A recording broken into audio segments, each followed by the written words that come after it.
FB Direct, vous connaissez?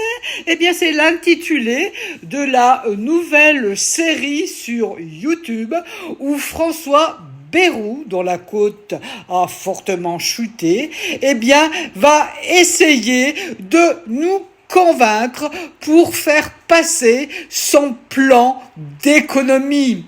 Donc, la série a débuté aujourd'hui.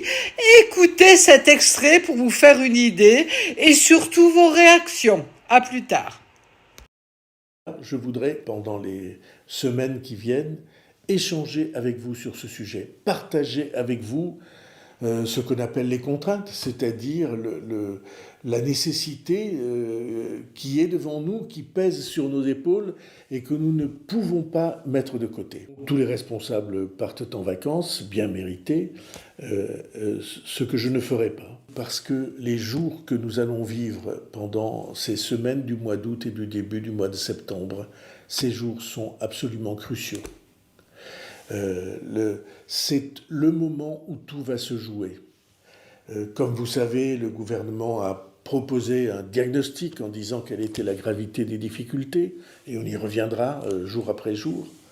Et le gouvernement a proposé un plan pour dire ça ne peut pas durer comme ça, il y a des efforts à faire, ces efforts sont supportables par un pays qui décide de reprendre son destin en main et de ne pas se laisser couler.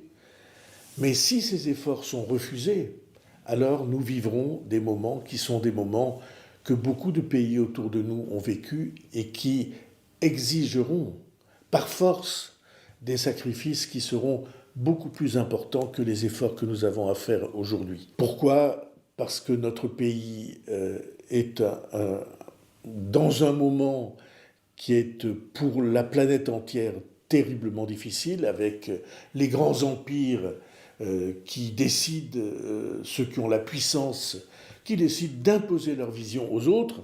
Ça arrive souvent avec la Chine, industrielle et commerciale, mais là, ce sont les États-Unis.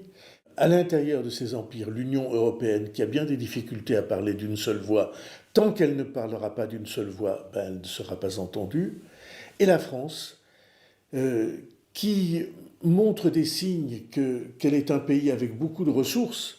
Hier ont été publiés les chiffres de la croissance pour le deuxième trimestre de l'année 2025, et la France se comporte aussi bien et mieux que ses principaux voisins.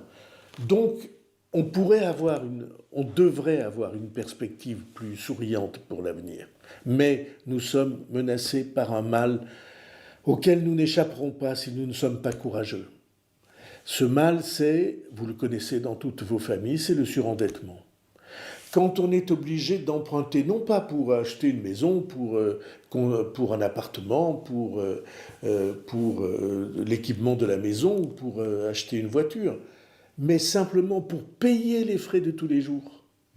Quand on est obligé d'emprunter et qu'on ne peut plus rembourser sans aller tous les mois à la banque pour demander un crédit supplémentaire qu'on vous fait payer de plus en plus cher, ça s'appelle le surendettement. Les familles le connaissent, les associations le connaissent, les entreprises le connaissent, et c'est un mal qui menace votre survie. Si quelqu'un pense que je me trompe en disant cela, qu'il s'exprime.